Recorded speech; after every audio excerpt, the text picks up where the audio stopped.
Hello दोस्तों, नमस्कार। मेरा नाम है संदीप और आप सभी का वेलकम है नथिंग इम्पॉसिबल के यूट्यूब चैनल पर। आशा करता हूं और उम्मीद करता हूं आप सभी बहुत ही अच्छे होंगे और आप सभी की प्रिपरेशन भी बहुत ही अच्छे तरीके से चल रही होगी। तो फ्रेंड्स, आज के इस वीडियो में हम लोग यूजीसी नेट फर्स्ट पेपर में एग्ज़ाम 2022 और 23 के पॉइंट ऑफ व्यू से, इसके साथ ही साथ करंट टाइम में जो आपका एग्ज़ाम चल रहा है उसके भी पॉइंट ऑफ व्यू से लोक विकास एवं पर्यावरण वाले यूनिट से जो है एसआईक्यू को कवर करने वाले हैं। और ये हमारा पार्ट 2 है। एसआईक्यू का मतलब आप सभी को पता है, सुपर इंपॉर्टेंट क्वेश्चन, यानी कि वह प्रश्न जो आपकी परीक्षाओं में पूछे जा सकते हैं, वैसे ही प्रश्न जो है मैं आज की इस वीडियो में आपको कवर कराने वाला हूं। और इस वीडियो में 25 क्वेश्चन हम कवर करेंगे और ये 25 क्वेश्चन आपको प्रैक्टिस सेट की तरह ईमानदारी पूर्वक अटेम्प्ट करना है। जितना ईमानदारी से आप अटेम्प्ट करेंगे उतना ही जो है आपका रिजल्ट सुनिश्चित हो सकता है एग्जाम में। ऐसा नहीं कि आप नहीं आए, कोई बात नहीं है, आप बुक से देख लीजिए, इंटरनेट से सर्च कर लीजिए, कोई बात नहीं, लेकिन पहले आप खुद से एक बार अटेम्प्ट करेंगे, ट्राई करेंगे कि इस क्वेश्चन का आंसर क्या हो सकता है। उसके बाद से आप जो है सर्च करके उसका आंसर देख सकते हैं। अदरवाइज मैं सभी का आंसर बताते हुए चलूंगा और कुछ प्रश्नों के डिटेल्स भी मैं आपको बताते हुए चलूंगा। तो ये वीडियो आप सभी के लिए काफ़ी ज़्यादा इंपॉर्टेंट होने वाली है, इसलिए वीडियो को स्टार्टिंग से लेके एंड तक देखिएगा और लास्ट में अपना स्कोर जरूर मेंशन करिएगा कि इन 25 प्रश्नों में से आपके कितने क्वेश्चन राइट हुए हैं। तो चलिए फ्रेंड, वीडियो को स्टार्ट करते हैं। सबसे पहला जो क्वेश्चन आपके स्क्रीन पे यहाँ पर पूछा जा रहा है कि संयुक्त राष्ट्र के निम्नलिखित सम्मेलनों में से जो है या शिखर सम्मेलनों में से किसने सतत विकास के लिए कार्यवाही कार्यक्रम को अपनाया। तो यहाँ पर जो है संयुक्त राष्ट्र की तरफ से जो सम्मेलन किए जाते हैं अलग अलग, वो सारे यहाँ पर, मतलब सारे तो नहीं, 4 दिए गए हैं, लेकिन इसमें से आपको बस ये बताने का प्रयास करना है कि इन सभी में से किसने जो है सतत विकास के लिए कार्यवाही कार्यक्रम को अपनाया था। सस्टेनेबल डेवलपमेंट गोल के बारे में यहाँ पर बात की जा रही है, किसने अपनाया था, किस सम्मेलन ने।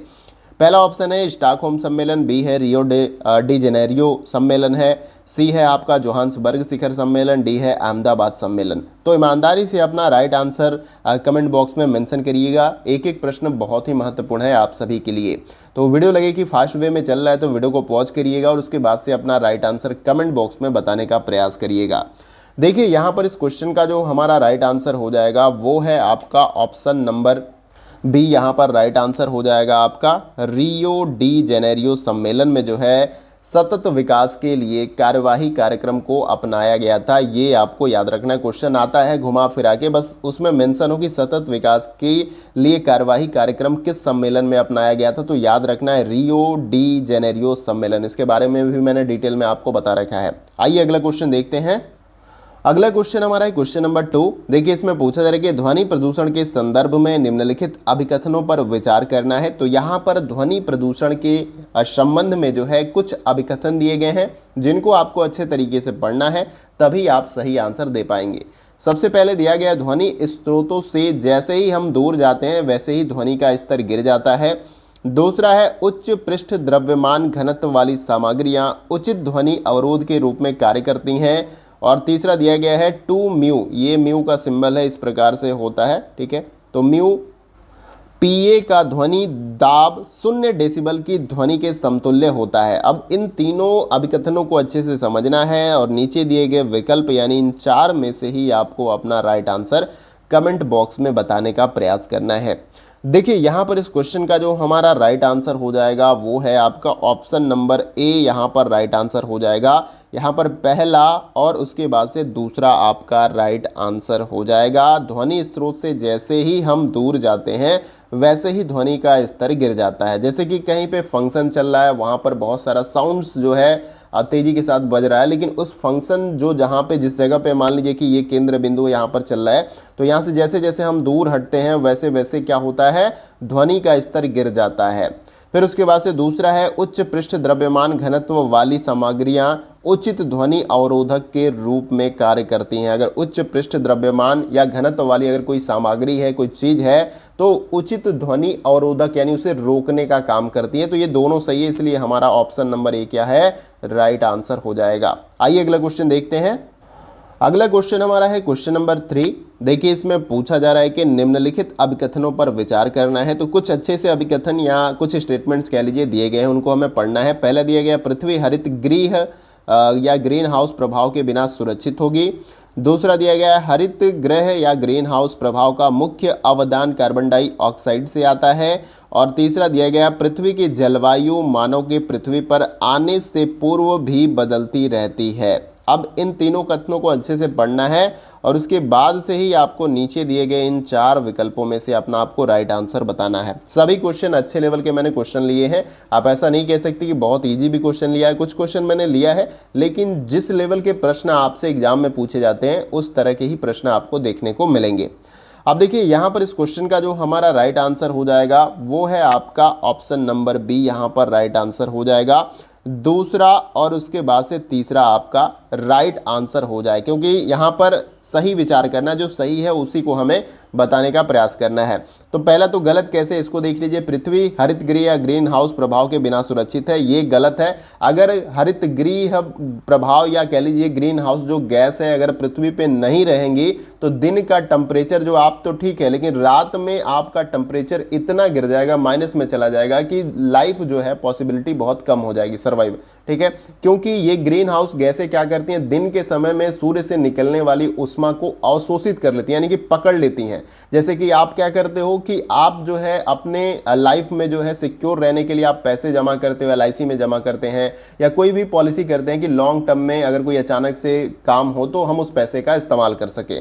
तो उसी तरीके से पृथ्वी पे भी जो गैसें हैं वो क्या करती हैं कि उष्मा को अवशोषित कर लेती हैं अपने अंदर, और रात के समय में उनको पता है, जैसे मान लीजिए फॉर एग्जाम्पल कि रात में बहुत ही ठंड पड़ने वाली है, तो फिर वो क्या करते हैं कि वो उष्मा को रिलीज करती हैं, जिसके वजह से आपका पूरा एटमॉस्फेयर गर्म रहता है। तो आई होप कि आपको समझ में आ रहा है। और इन्हीं गैसों की अधिकता अगर होती है तो वो ग्रीन हाउस गैस प्रभाव आपका हो जाता है, जिससे ग्लेशियर्स पिघलने लगते हैं और ये सिचुएशन आपको देखने को मिल जाती है। तो यहाँ पर आपको क्लियर हो गया, समय लिया मैंने, क्लियर किया। फिर उसके बाद दूसरा है, हरित गृह प्रभाव का मुख्य अवदान कार्बन डाइऑक्साइड से होता है। ये पता है कि कार्बन डाइऑक्साइड गैस जो है हरित गृह प्रभाव गैसों में से प्रमुख है।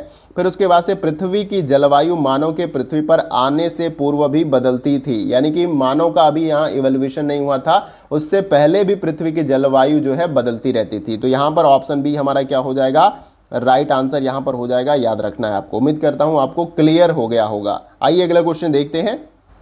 अगला क्वेश्चन हमारा है क्वेश्चन नंबर 4। देखिए इसमें पूछा जा रहा है कि सिस्टोइस्मियासिस, जो कि एक पानी के संपर्क में आने से होने वाली एक सामान्य बीमारी है, निम्नलिखित में से किससे ये बीमारी फैलती है, ये आपको इन चारों विकल्पों में से बताने का प्रयास करना है।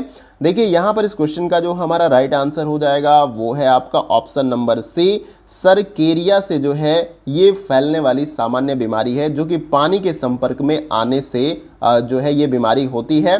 और ये पानी में क्या होता है, सरकेरिया, इसी की वजह से जो है ये बीमारी आपका होता है। इसका नाम याद रखना है आपको, सिस्टोइस्मियासिस, ठीक है। और देखिए क्वेश्चन का मैं डिटेल में एक्सप्लेन कर रहा हूँ तो काफ़ी लंबा जा रहा है, तो इसको प्रैक्टिस सेट की तरह ही आगे बढ़ाता हूँ, नहीं तो बहुत ज़्यादा वीडियो लंबा हो जाएगा। आइए अगला क्वेश्चन देखते हैं। अगला क्वेश्चन हमारा है क्वेश्चन नंबर 5 और ये मैचिंग वाला क्वेश्चन है। सूची 1 एक तरफ दिया गया है, दूसरी तरफ सूची 2 दिया गया है। सूची 1 में जो है पर्यावरणीय आपदाओं को उनके साथ जो है संबंधित वाक्यांशों के साथ मिलाना है। तो यहाँ पर पहले सूची में पर्यावरणीय आपदाओं के बारे में दिया गया है और उसके बाद से जो है सेकंड में दिया गया है किस प्रकार की वो दुर्घटना रही है उसके बारे में यहाँ पर दिया गया। तो सिंपली आपको मैच करना है और नीचे दिए गए इन 4 विकल्पों में से आपको अपना राइट आंसर बताना है। देखिए सबसे पहले यहाँ पर दिया गया भोपाल गैस त्रासदी, तो ये किसके साथ मैच हो जाएगा, ये आपका मैच हो जाएगा मिथाइल आइसोसाइनेटेड। इसके वजह से जो है भोपाल गैस त्रासदी हुई थी, बहुत सारे लोग वहाँ पर मारे गए थे इस गैस की वजह से। फिर उसके बाद से बी है चार्नेबिल आपदा, ये किस कारण से आई थी, तो ये जो है एक प्रकार की नाभिकीय दुर्घटना है, ये मैंने आपको पहले भी बताया है। फिर उसके बाद से नेक्स्ट जो आपका है सी लॉ केनाल त्रासदी, ये किसके साथ मैच करेगा, तो ये आपका पहले के साथ खतरनाक पदार्थों की डंपिंग से ये प्रॉब्लम या ये त्रासदी हुई थी। और फिर उसके बाद डी है लॉस एंजलस स्मॉग, ये किसके साथ मैच करेगा, ये दूसरे के साथ मैच करेगा, पेरोक्सी सिटिल नाइट्रेट के वजह से जो है ये आपकी स्थिति देखने को मिली थी लॉस एंजलिस स्मॉग वाली।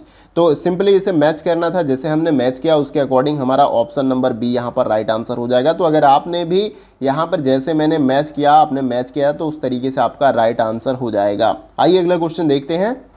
अगला क्वेश्चन हमारा है क्वेश्चन नंबर 6। देखिए इसमें पूछा जा रहा है कि निम्नलिखित में से ग्लोबल वार्मिंग की संभाव्यता के अनुसार हरित गृह है यानी कि ग्रीन हाउस से संबंधित गैसों का वृद्धिमान क्रम में सही अनुक्रम क्या है। वृद्धिमान का मतलब मतलब पहले सबसे ज़्यादा जो है कौन सी गैस से जो है ग्रीन हाउस इफेक्ट ज़्यादा होता है, उस क्रम में सबसे पहले रहेगा वो, फिर इस तरीके से आपको ले जाना है। इन चारों विकल्पों में से आपको अपना राइट आंसर बताने का प्रयास करना है। तो देखिए यहाँ पर इस क्वेश्चन का जो हमारा राइट आंसर हो जाएगा वो है आपका ऑप्शन नंबर बी। क्या हो जाएगा right answer, carbon dioxide, methane, nitrous oxide और क्लोरोफ्लोरोकार्बन। तो ये जो है ग्रीन हाउस गैस है जिससे ग्रीन हाउस इफेक्ट आपको देखने को मिल रही है, यानी कि अधिकता के कारण ही आपका ग्लोब गर्म हो रहा है। यानी ग्लोबल वार्मिंग का मतलब आपका जो अर्थ वाला ग्लोब है वो वार्म यानी कि गर्म हो रहा है औसत से अधिक। औसत ग्लोब का तापमान क्या है ये मुझे आप कमेंट बॉक्स में लिखकर जरूर बताइएगा। आइए अगला क्वेश्चन देखते हैं। अगला क्वेश्चन हमारा है क्वेश्चन नंबर 7। देखिए इसमें पूछा जा रहा है कि मॉन्ट्रियल प्रोटोकॉल में निम्नलिखित में से किन पर्यावरणीय संबंधी मुद्दों के समाधान के लिए हस्ताक्षर किए गए थे सभी देशों के द्वारा। इन चारों विकल्पों में से आपको बताने का प्रयास करना है। सभी अच्छे लेवल के क्वेश्चन है, सभी को अटेम्प्ट करिए, आपके एग्जाम में ये वीडियो काफ़ी ज़्यादा हेल्पफुल होने वाली है। देखिए यहाँ पर इस क्वेश्चन का जो हमारा राइट आंसर हो जाएगा वो है आपका ऑप्शन नंबर बी। यहाँ पर स्ट्रेटोस्फेयर में ओजोन के अवक्षय से संबंधित ये जो है आपका था मॉन्ट्रियल प्रोटोकॉल, और इसी के समाधान के लिए जो है सभी देशों के द्वारा जो है हस्ताक्षर किए गए थे कि ओजोन को क्षय पहुंचाने वाली गैसों की मात्रा को कम करना है। तो आई होप कि आपको समझ में आ गया होगा। O3 इसका ओजोन का सिंबल है, और किस का मतलब किन किन गैसों से जो है ओजोन की लेयर जो है क्षय हो रही है ये भी आप कमेंट बॉक्स में लिखकर मुझे बताइएगा। मुख्य गैस का नाम बताइए जिसकी वजह से ज़्यादा जो है ओजोन लेयर जो है आपका डिफेक्ट हो रही है। आइए अगला क्वेश्चन देखते हैं। अगला क्वेश्चन हमारा है क्वेश्चन नंबर 8। देखिए ये क्वेश्चन आपका आई थिंक एसईटी वाला क्वेश्चन इसमें टाइप हो गया है। तो सूची 1 में डिजिटल पहल दिया गया है, सूची 2 में उद्देश्य दिया गया है, तो सिंपली इसको भी कर लेते हैं, कोई बात नहीं। नीचे दिए गए विकल्पों में से आपको अपना राइट आंसर बताना है। तो वीडियो को पॉज करिए और इस क्वेश्चन का राइट आंसर कमेंट बॉक्स में ज़रूर बताएं। सबसे पहले देखिए स्वयं दिया गया है, स्वयं के बारे में मैंने बहुत कुछ पहले भी आपको बता रखा है। तो ये आपका मैच हो जाएगा किसके साथ, व्यक्तिपरक और अनुकूलक अधिगम का एक माध्यम है स्वयं। ये डिजिटल पहल दिया गया है सूची 1 में, और सूची 2 में उसके उद्देश्य दिए गए, ये याद रखना है आपको। फिर उसके बाद से आपका क्या है, यहाँ पर बी दिया गया है भाषित अनुदेशन। तो ये किसके साथ मैच हो जाएगा, ये आपका तीसरे के साथ मैच हो जाएगा। ओपन सोर्स सॉफ्टवेयर के माध्यम से आईटी साक्षरता का संवर्धन जो है इसे होता है भाषिक अनुदेशन के द्वारा। फिर उसके बाद से आपका हो जाएगा यहाँ पर ई ग्रंथालय, ये किसके साथ मैच होगा, ये आपका पहले के साथ मैच हो जाएगा। एकीकृत पुस्तकालय प्रबंधन सॉफ्टवेयर है ई ग्रंथालय, याद रखना है। ई यंत्र क्या है, तो ये आपका मिल जाएगा दूसरे के साथ। यहाँ पर रोबोटिक्स प्रतिस्पर्धा का एक प्लेटफॉर्म आप कह सकते हैं, ई यंत्र है। तो सिंपली ऐसे मैच करना था और नीचे दिए गए कूट के अनुसार अपना राइट आंसर बताना था। तो जैसे हमने मैच किया उसके अकॉर्डिंग जो हमारा राइट आंसर हो जाएगा वो है आपका ऑप्शन नंबर डी, 4 3 1 2। उम्मीद है आप सभी ने अच्छे से मैच किया होगा। ऐसे क्वेश्चन निश्चित रूप से आपके एग्जाम में पूछे जाते हैं। आइए अगला क्वेश्चन देखते हैं। अगला क्वेश्चन हमारा है क्वेश्चन नंबर 9। देखिए इसमें पूछा जा रहा है कि निम्नलिखित में से कौन से संभाव्य गतिज ऊर्जा के उदाहरण हैं। नीचे दिए गए विकल्पों में से अपना उत्तर चुनिए, यानी कि यहाँ पर जो 4 विकल्प दिए गए हैं यहाँ से आपको उत्तर चुनना है। तो यहाँ पर जो है बताने का आपको प्रयास करना है कि इन सभी विकल्पों में से किन विकल्पों में संभाव्य गतिज ऊर्जा जो है छुपी हुई है या उसका उदाहरण है, और इसमें से कौन सा विकल्प होगा। क्योंकि यहाँ पर देखिए बाद के पीछे का जल दिया गया है, रेडियो संकेतक दिया गया है, धावन पथ पर पड़ा हुआ विमान, चौथा दिया गया प्रक्षेपण से पूर्व स्थिति में उपग्रह, और 5वां है कुंडलित स्प्रिंग है, और 6 नंबर है महासागर से उत्पन्न उष्णता। तो अब आपको बताने का प्रयास करना है कि इन चारों विकल्पों में से राइट आंसर क्या होगा। देखिए यहाँ पर इस क्वेश्चन का जो हमारा राइट आंसर हो जाएगा वो है आपका ऑप्शन नंबर ए, पहला बांध के पीछे का जल, इसमें संभाव्य गतिज ऊर्जा होती है, ये आप सभी को पता है। इसके बाद से आपका तीसरा हो जाएगा धावन पथ पर पड़ा हुआ विमान। ऐसा तो नहीं कि हमेशा पड़ा रहेगा, वो संभाव्य गतिज ऊर्जा का यहाँ पर आपको एग्जाम्पल मिल जाएगा। फिर उसके बाद से चौथा है आपका प्रक्षेपण से पूर्व स्थित उपग्रह, यानी कि जो सैटेलाइट्स होती है जिनको आप छोड़ा जाता है अंतरिक्ष में, तो उसकी बात की जा रही है। फिर उसके बाद से आपका यहाँ पर पांचवा हो जाएगा कुंडलित स्प्रिंग, यानी कि ये जो स्प्रिंग आपकी इस प्रकार से होती है तो इसमें भी संभाव्य गतिज ऊर्जा होती है। तो सिंपली आपने समझ लिया कि कैसे आपका ऑप्शन ए हमारा राइट आंसर हो जाएगा, क्योंकि पहला, तीसरा, चौथा और पांचवा इस क्वेश्चन का हमारा राइट आंसर होगा, जो कि ऑप्शन नंबर ए में दिया गया है। आइए अगला क्वेश्चन देखते हैं। अगला क्वेश्चन हमारा क्वेश्चन नंबर 10। देखिए ये कथन वाला क्वेश्चन है, दो कथन दिए गए हैं यहाँ पर, दोनों कथन को पढ़ना है और उसके बाद से उपयुक्त कथनों को समझने के बाद आपको इन चारों विकल्पों में से राइट आंसर बताना है। पहला कथन दिया गया कि संयुक्त राष्ट्र में वर्ष 2010 में सहस्त्रवादी विकास लक्ष्य पारित किए गए थे। दूसरा कथन दिया गया कि विकास के लिए वैश्विक साझेदारी को विकसित करना सहस्त्रवादी विकास लक्ष्यों में से एक था। अब यहाँ पर इन चारों में से राइट आंसर क्या होगा, इसका जवाब आप सभी को देना है। देखिए यहाँ पर इस क्वेश्चन का जो हमारा राइट आंसर हो जाएगा वो है आपका ऑप्शन नंबर बी, कथन दूसरा आपका सही हो जाएगा। विकास के लिए वैश्विक साझेदारी को विकसित करना और सहस्त्रवादी विकास लक्ष्यों में से एक था। मतलब वैश्विक साझेदारी का मतलब आप समझे विश्व भर में सभी देश के जो है नेतृत्व जो करने वाले लोग हैं उनकी आपस में साझेदारी विकसित करना, जो आपका सस्टेनेबल डेवलपमेंट गोल का जो है एक तरीके से लक्ष्य था, याद रखना है। तो ऑप्शन बी हमारा क्या हो जाएगा, राइट आंसर। आइए अगला क्वेश्चन देखते हैं। अगला क्वेश्चन हमारा है क्वेश्चन नंबर 11। देखिए इसमें पूछा जा रहा है कि निम्नलिखित में से किस सम्मेलन या शिखर सम्मेलन को संधारणीय विकास संबंधी संयुक्त राष्ट्र सम्मेलन UNCHD के नाम से भी जाना जाता है। ये आपको इन चारों विकल्पों में से बताने का प्रयास करना है। देखिए यहाँ पर इस क्वेश्चन का जो हमारा राइट आंसर होगा वो है आपका ऑप्शन नंबर डी। यहाँ पर Rio+20 सम्मेलन 2012 को जो है यहाँ पर UNCHD के नाम से भी जो है इसको जाना जाता है। तो इसका फुल फॉर्म आप सभी कमेंट बॉक्स में लिखकर मुझे जरूर बताइएगा। उम्मीद है कि इस क्वेश्चन का राइट आंसर आप सभी ने ऑप्शन नंबर डी बताया होगा। आइए अगला क्वेश्चन देखते हैं। अगला क्वेश्चन हमारा है क्वेश्चन नंबर 12। देखिए इसमें पूछा जा रहा है कि सतही ओजोन की निर्मित में निम्नलिखित में से कौन महत्वपूर्ण भूमिका निभाते हैं। जो हमारा ओजोन लेयर है उसकी सतही ओजोन लेयर को निर्मित करने में किन गैसों की भूमिका होती है। यहाँ पर गैसों का नाम दिया गया है और नीचे दिए गए इन चारों विकल्पों में से आपको अपना राइट आंसर बताने का प्रयास करना है। देखिए यहाँ पर इस क्वेश्चन का जो हमारा राइट आंसर हो जाएगा वो है आपका ऑप्शन नंबर सी, पहला और उसके बाद से तीसरा और चौथा। नाइट्रोजन के ऑक्साइड की भूमिका होती है, सूर्य का प्रकाश है और कार्बन मोनोऑक्साइड। तो सतही ओजोन के निर्माण में जो है इन गैसों की महत्वपूर्ण भूमिका होती है या ये निभाते हैं, याद रखना, इसलिए ऑप्शन सी हमारा राइट आंसर हो जाएगा। आइए अगला क्वेश्चन देखते हैं। अगला क्वेश्चन हमारा है क्वेश्चन नंबर 13। देखिए इसमें पूछा जा रहा है कि निम्नलिखित में से कौन भौतिक भौगोलिक खतरों की श्रेणी में आता है। ये आपको इन चारों विकल्पों में से बताने का प्रयास करना है। देखिए यहाँ पर इस क्वेश्चन का जो हमारा राइट आंसर हो जाएगा वो है आपका ऑप्शन नंबर बी। इन सभी विकल्पों में से भौतिक या भौगोलिक खतरों की श्रेणी में जो है हिमधाव आता है, ये आपको याद रखना है। आप हिमधाव का मतलब आप समझ सकते हैं, जिसको आप ग्लेशियर कहते हैं, बर्फ की वो मोटी परत जो पहाड़ों में आपकी जमा होती है, ये आप इस तरीके से इसको समझ सकते हैं। तो ऑप्शन बी इस क्वेश्चन का हमारा राइट आंसर हो जाएगा। आइए अगला क्वेश्चन देखते हैं। अगला क्वेश्चन हमारा है क्वेश्चन नंबर 14। देखिए इसमें पूछा जा रहा है कि पिछले 5 वर्षों के दौरान भारत निम्नलिखित में से कौन से उष्णकटिबंधीय चक्रवातों से प्रभावित हुआ है, ये आपको बताना है। यहाँ पर कुछ क्रम दिए गए हैं उसके, इन चारों विकल्पों में से सही आंसर क्या है उसका जवाब आपको कमेंट बॉक्स में लिखकर यहाँ पर देना है। देखिए यहाँ पर इस क्वेश्चन का जो हमारा राइट आंसर हो जाएगा वो है आपका option number C, Gaja, Hudhud और ओखी। पिछले 5 वर्षों के दौरान भारत में जो है उष्णकटिबंधीय जो चक्रवात आए हैं जिससे भारत प्रभावित हुआ है, उसमें से गाजा, हुदहुद, ओखी हैं, ये आपको याद रखना है। आइए अगला क्वेश्चन देखते हैं। अगला क्वेश्चन हमारा है क्वेश्चन नंबर 15। देखिए इसमें पूछा जा रहा है कि निम्नलिखित विकल्पों में से संपोषणीय विकास लक्ष्यों के संबंध में कौन से प्राथमिकता क्षेत्र हैं, ये आपको बताने का प्रयास करना है। यहाँ पर दिए गए हैं ये विकल्प और नीचे दिए गए इन 4 विकल्पों में से आपको अपना राइट आंसर कमेंट बॉक्स में बताने का प्रयास करना है। देखिए यहाँ पर इस क्वेश्चन का जो हमारा राइट आंसर होगा, एक तो आपका यहाँ पर पहला हो जाएगा गरीबी से मुक्ति और दूसरा हो जाएगा क्षुधा शून्यता और उसके बाद से यहाँ पर चौथा आपका हो जाएगा शांति, न्याय और सुदृढ़ संस्थाएं। तो इन सभी विकल्पों में से जो है संपोषणीय विकास लक्ष्यों के संबंध में जो है प्राथमिक क्षेत्र जो थे गरीबी से मुक्ति, सभी देश के जो लोग हैं उनको गरीबी से मुक्ति देना है, क्षुधा शून्यता करना है, शांति स्थापित करनी है और न्याय और सुदृढ़ संस्थाओं को स्थापित करना है। तो यहाँ पर 1 2 4 दिया गया है जो कि आपका ऑप्शन नंबर डी में दिया गया है, इसलिए ऑप्शन नंबर डी हमारा क्या हो जाएगा, राइट आंसर यहाँ पर हो जाएगा। आइए अगला क्वेश्चन देखते हैं।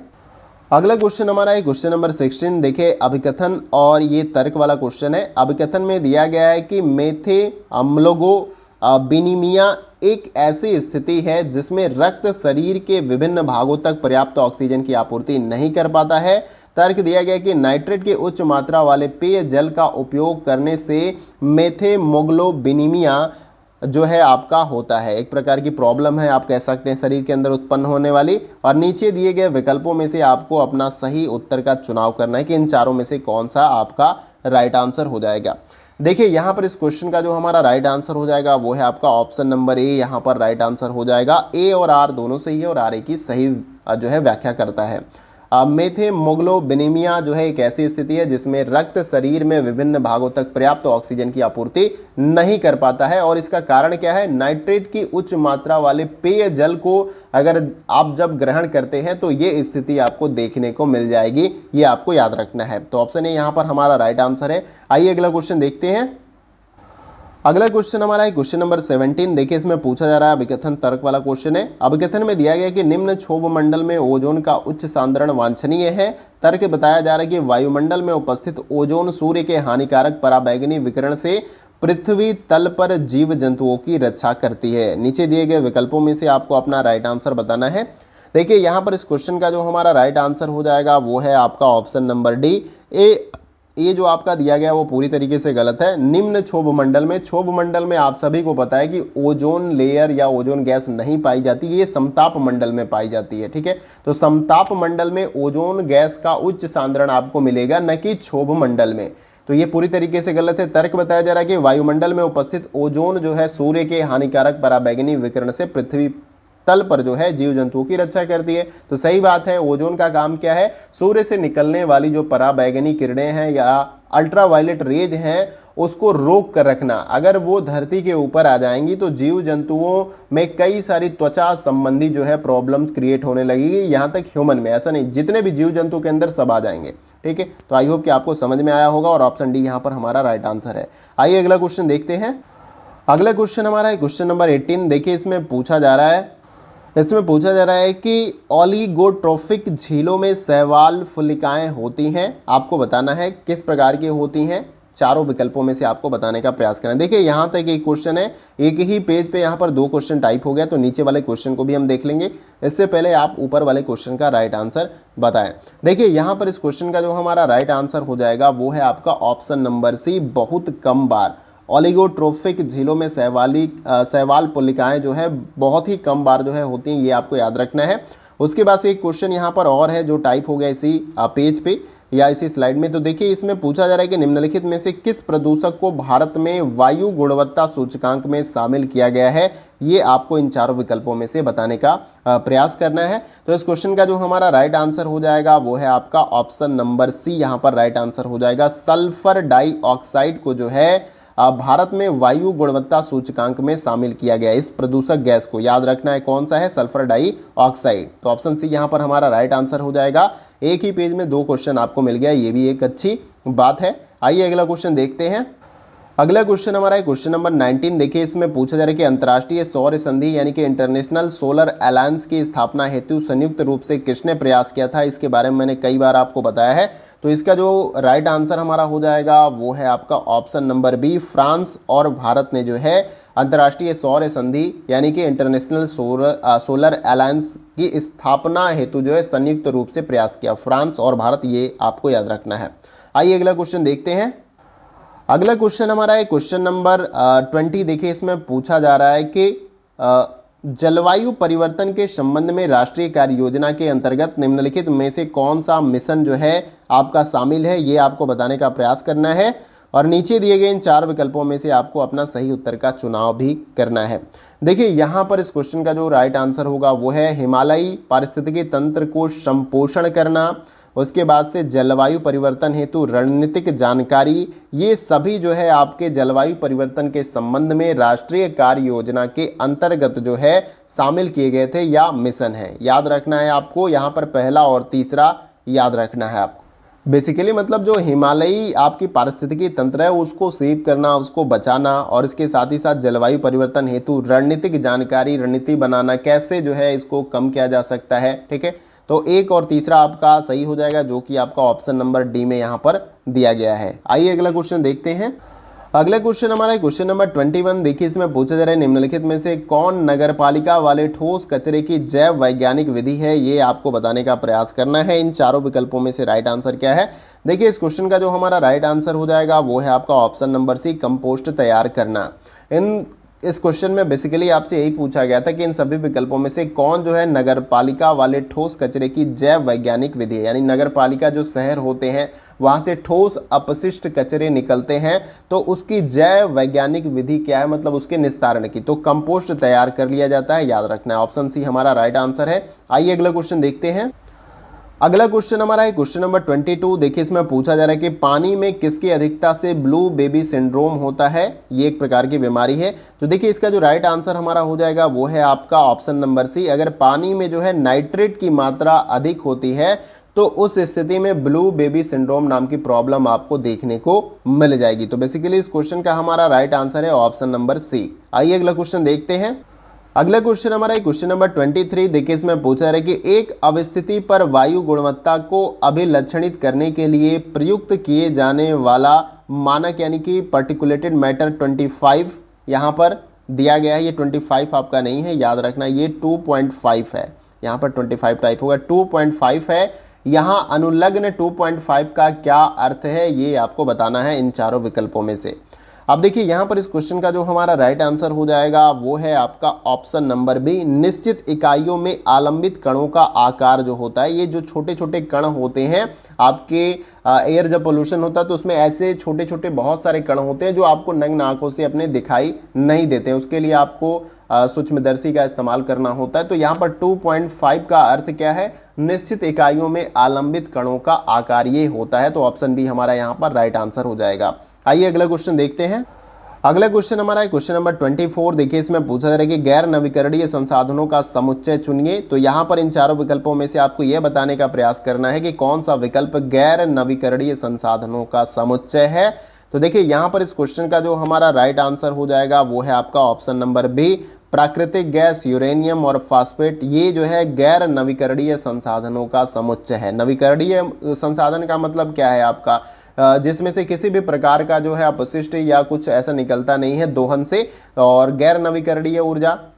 और इसके साथ ही साथ एक महत्वपूर्ण बिंदु ये भी आपको याद रखना है कि ये ऐसे संसाधन आपके होते हैं गैर नवीकरणीय या अनवीकरणीय संसाधन, जिनको एक बार अगर आप इस्तेमाल कर लेते हैं तो दोबारा जो है इनका संचय होना बहुत ही लंबे समय के बाद ये संचय होता है, करोड़ों साल के बाद। तो एक बार खत्म हो जाएगा तो फिर दिक्कत हो जाएगी, जिसमें आपका कोयला भी आता है, पेट्रोलियम भी आता है, प्राकृतिक गैस भी आता है, बाकी यूरेनियम, फास्फेट ये सारी चीज़ें हैं। ये एक ऐसे संसाधन है कि अगर धरती से ये एक बार खत्म हो जाते हैं तो उसके बाद इनके बनने की जो प्रक्रिया है वो करोड़ों वर्ष से ज़्यादा की होती है। तो आप समझ सकते हैं कि क्या प्रॉब्लम क्रिएट हो सकती है। नवीकरणीय ऊर्जा में सौर ऊर्जा है, ये आप सभी को पता है, पवन ऊर्जा है।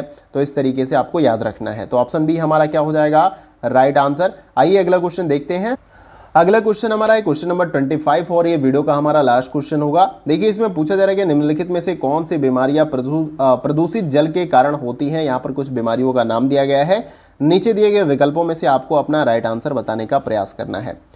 देखिए यहाँ पर इस क्वेश्चन का जो हमारा राइट आंसर हो जाएगा, एक तो पहला है आपका गियार्डियसिस, ये नाम है, इसको याद रखना है, कॉम्प्लिकेटेड है। गियार्डियसिस जो है एक हो जाएगा। उसके बाद से आपका तीसरा हो जाएगा एमोहाबियासिस, और उसके बाद से आपका चौथा हो जाएगा टाइफाइड। ये जो है बीमारियां जो है प्रदूषित जल के कारण आपका होता है। ये डेंगू मच्छर के काटने से होता है, ये तो आप सभी को पता है। तो ये तीनों नाम आपको याद रखना है। कॉम्प्लिकेटेड है लेकिन ये आपके लिए काफ़ी ज़्यादा हेल्पफुल होगा। अगर क्वेश्चन कई अलग तरीके से बनाया जाए कि प्रदूषित जल के कारण कौन सी बीमारी होती है, डायरेक्ट ऐसे भी बनाया जा सकता है, तो इन तीनों का नाम याद रहेगा। इनमें से कोई एक भी विकल्प में देता है तो भी आप सही आंसर कर सकते हैं। तो देखिए यहाँ पर इस क्वेश्चन का जो हमारा राइट आंसर हो जाएगा वो है आपका ऑप्शन नंबर डी, और यहाँ पर इस क्वेश्चन का ये राइट आंसर हो जाएगा। तो उम्मीद करता हूँ वीडियो का सेशन आप सभी को पसंद आया होगा। यहाँ पर जितने भी क्वेश्चन मैंने आपको कराए काफ़ी ज़्यादा इंपॉर्टेंट क्वेश्चन है आपके एग्जाम के पॉइंट ऑफ व्यू से। इसके साथ ही साथ कमेंट बॉक्स में लिखकर आप मुझे जरूर बताइएगा कि किस यूनिट से आपको क्वेश्चन चाहिए।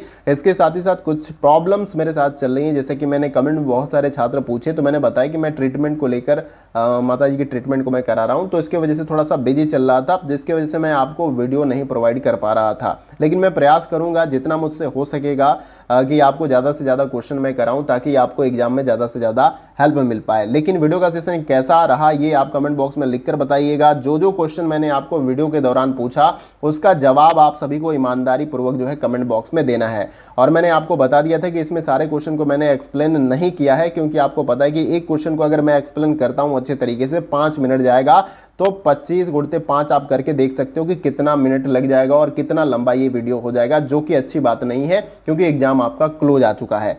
तो आप कमेंट बॉक्स में लिख के बताइएगा किस यूनिट से आपको इंपॉर्टेंट क्वेश्चन चाहिए। बाकी आप नए व्यूअर हैं इस चैनल पे तो आप चैनल को सब्सक्राइब कर सकते हैं, और इसके बगल में जो बेल आइकन का बटन होता है उसको आप प्रेस कर सकते हैं न्यू वीडियो की नोटिफिकेशन को पाने के लिए। इसके साथ ही साथ एग्जाम रिलेटेड जो भी इंपॉर्टेंट अपडेट होती है ऑथेंटिक जानकारी के साथ, वो भी मैं आपको बताता हूं। तो अगर आप अपडेट के लिए भी जुड़ना चाहते हैं तो भी आप जुड़ सकते हैं, आप निराश नहीं होंगे। हम ईमानदारी पूर्वक यहाँ पर काम करते हैं और हमारा उद्देश्य बस यही है कि आपका हित हो, आप जो भी लक्ष्य निर्धारित किया है आपने उसको जल्द से जल्द हासिल करें। तो चैनल को सब्सक्राइब करके बेल आइकन को प्रेस कर लीजिएगा न्यू वीडियो के नोटिफिकेशन के लिए। तो फ्रेंड्स आज की वीडियो में बस इतना ही, फिर मिलते हैं अगले वीडियो में कुछ और महत्वपूर्ण प्रश्नों के साथ। तब तक के लिए जय